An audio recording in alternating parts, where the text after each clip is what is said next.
Hey everyone, this is a Barclay Damon live broadcast of the Cyber Sip, practical talk about cybersecurity. I'm your host, Kevin Sapansky. Let's talk.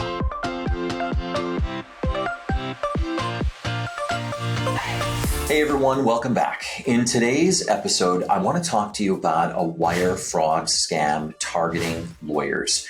And even if you're not a lawyer, stay with us because some of the red flags and prevention techniques that we talk about are going to be useful to you as well. Now, there are many different variations of this scam, but here's a typical one. You're a lawyer and you get an email from a potential client.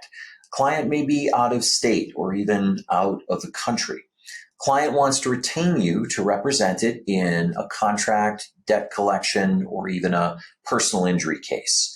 And you read the email and it's not quite right. There are some spelling errors and the language is a little bit vague. It doesn't quite strike you as an email that you would expect to receive from a potential client, but you run a conflict check and you clear conflicts. You look at the client's website, you do a little due diligence, and everything checks out. So you send the client an engagement letter, the client signs it, returns it to you, and you've got a new client. A couple of weeks later, the client gets back to you with good news. The client has settled its own case, and the other side's lawyer is going to be sending you a settlement check. All you need to do is deposit that check into your trust account, deduct your fees, and wire the balance to your client. And by the way, it's the end of the quarter or the fiscal year, or the client needs to make a payment right away. So the sooner you can make that wire transfer, the better. And you do. And as of then, you think the case is closed. But the truth is, it's only beginning, because within a few days, your bank contacts you to let you know that the check your client sent you didn't clear. In fact, it was phony. Not only that, but you quickly learn that the client you thought you had was phony as well. And by the time you learn all of this, the money you wired is gone. You're the victim of a crime. And no less important, your trust account is depleted by the amount of money that you wired to that phony client. Now, unfortunately, this is not a rare scam. It is all too common in this day and age.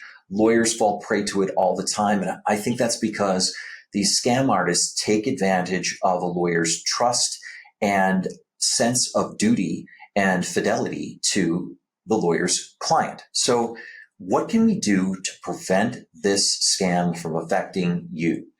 Well, here are 5 red flags that I think you should be on the lookout for. Red flag number 1. If you are getting a business email from a potential client, but the sender is using a personal email account, that's a red flag. Businesses have their own business email domains. Here at Barclay Damon, ours is at barclaydamon.com. You have a business email address too.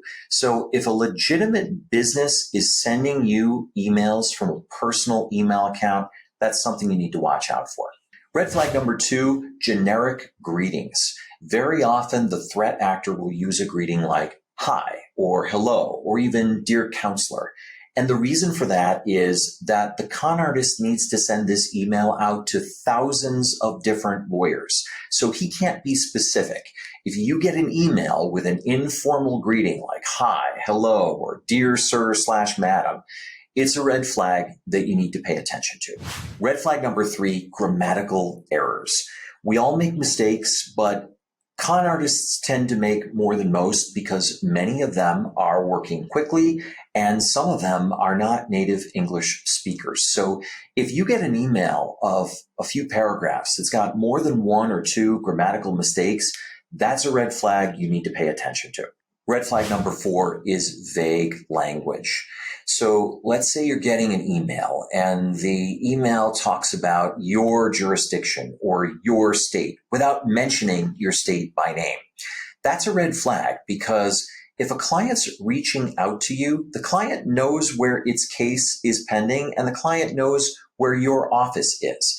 But a con artist can't use the specific state name, because again, the con artist is sending this email to thousands of different lawyers in dozens of different states, provinces, and countries. So if your email has vague language referring to your jurisdiction or your state, that's something you need to take note of. Finally, red flag number 5, the client has settled its own case. Now, typically when a client hires you to defend and settle a case, you're the one that does it. But to make the wire fraud scam work, the client has to settle its own case. Why? Because the client has to create the fiction of a settlement in order to justify sending you the fake settlement check that you're going to deposit into your trust account. So if you find out within a couple of weeks or months after you become the client's lawyer that the client has settled its own case and will be sending you a settlement check, that's a huge red flag. All right, so we talked about these 5 risk factors, and if you find more than 2 of them waving in your face, you should be thinking this could be a wire fraud scam. But you say, what if there are no red flags? What if the con is too good to detect? What do I do then? So let's say that happens and everything looks kosher. And when I get the check from my client, I do deposit it into my trust account and I do deduct my fees and I'm all set to wire the balance back to the person I think is my client. Well, there is one thing that you can do to make sure that whatever else happens, you do not fall prey to this wire fraud scam. And that is, don't wire any funds until the bank tells you that the check from your client has cleared. If the check clears, you're good to go. But if it doesn't, you will have protected yourself, your clients, and your trust account from this wire fraud scam.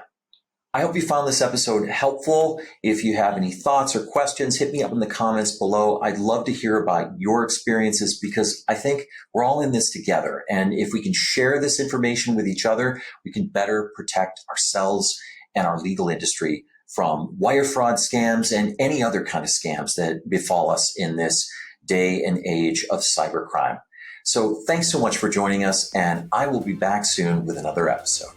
The CyberSip podcast is available on BarclayDamon.com, YouTube, LinkedIn, Apple Podcasts, Spotify, and Google Podcasts. Like, follow, share, and continue to listen.